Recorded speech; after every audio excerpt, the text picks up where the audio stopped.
I'm going to share with you guys on how to use this Speedlight during the daytime with high-speed sync so you can get rid of the unwanted shadows on people's face. Let's talk all about it. Check this out.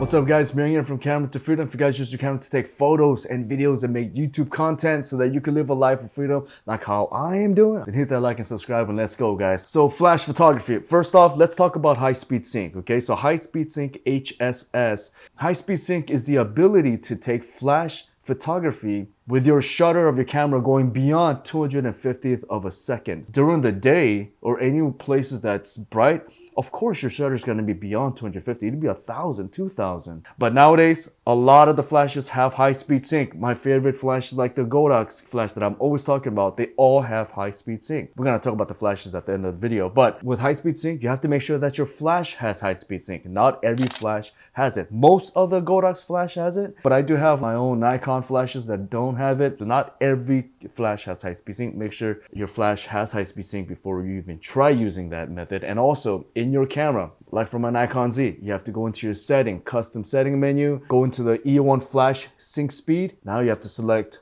auto FP. Now this allows your camera, for some reason that's off. I wish that they just leave it on because I feel like it's so important for photography. Make sure that's on so now your camera can shoot in high-speed sync. All right, so let's talk about using your flash during the day. Not a lot of people actually do it. My very first mentor, Van, shout out to my boy Van, taught me a lot in wedding photography. He used flash during the day. And so the first thing that I learned in photography is using flash during the day at a wedding. During the day, we're always looking for the shade because obviously when people are in the shade, they look absolutely amazing, right? You want them to look their best. You bring them out to the sun, you know, it's not the most flattering photo, even though it's still nice, it works. But we are always trying to find the best method of making the people that we photograph look their best, especially at a wedding. We want everyone to look absolutely beautiful, right? During the day, when you can't find any shade, you can use a flash to get rid of the shadows. Let's say the people that you're photographing are under the sun. There's two methods. You could use the sun to light them up in an angle and use the flash to lighten up the shadow that it creates.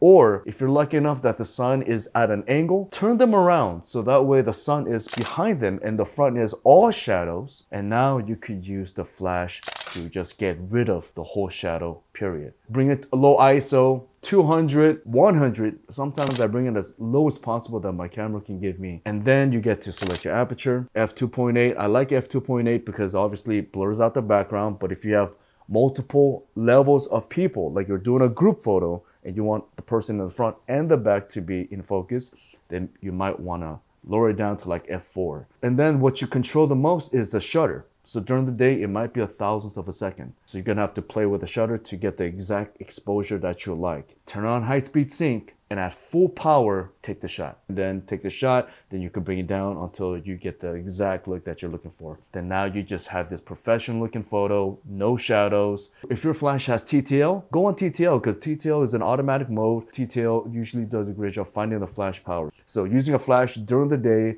I highly recommend it. It is awesome. For my portrait photo sessions, it was taken with a TT Artisan autofocus 56mm f1.8 lens. This lens is a compact, lightweight prime lens. It's built for the APS-C mirrorless camera, but it works perfectly with my Nikon full-frame Z8. It features a bright f1.8 maximum aperture for amazing low light performance, and it creates a creamy background blur. I actually love how the bokeh looks and makes the photo look a little bit more vintage. And it's perfect for portraits and headshots.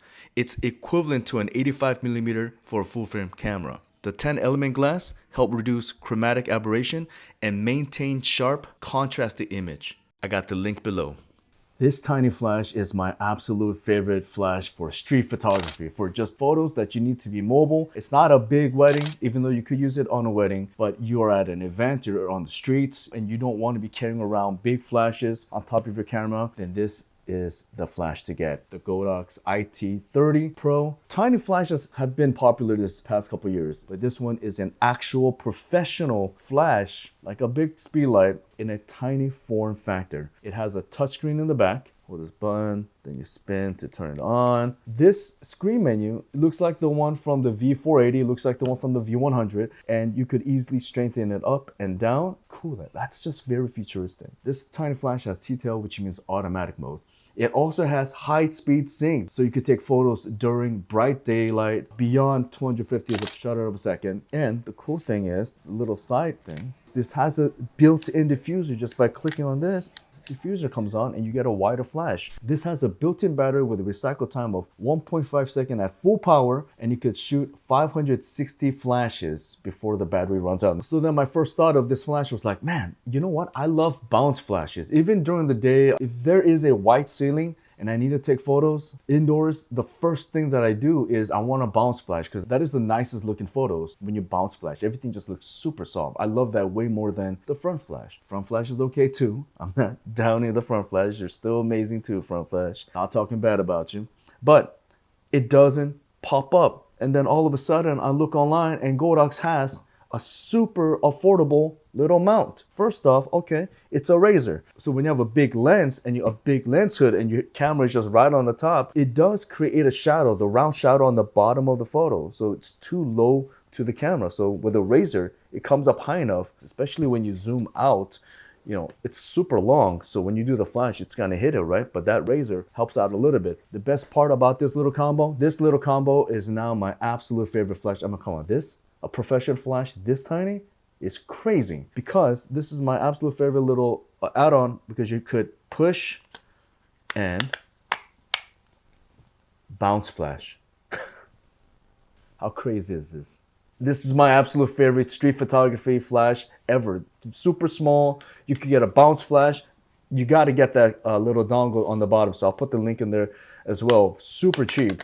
And then you get the best of both worlds. The whole power of a regular flash Speedlight in this tiny form factor. So this is my new absolute flash. If you are on a budget, but you still want a very awesome photo, or if you got all the money in the world, but you just want to be mobile as possible and not be banging on things when you have these big flashes on your camera, this Godox IT30 Pro is the way to go.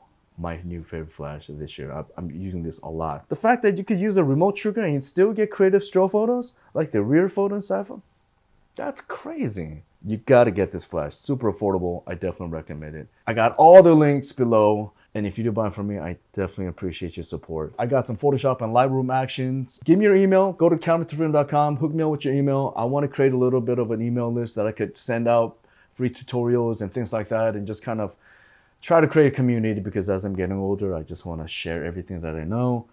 And if you got a little something out of this, then I definitely appreciate if you could leave a comment. Just say hello, say what's up. Anything will help. It helps out with the algorithm for sure. If you got any questions, I'm down to answer it. I answer all my questions. So if you watched it all the way through, I appreciate you. And I will see you next time.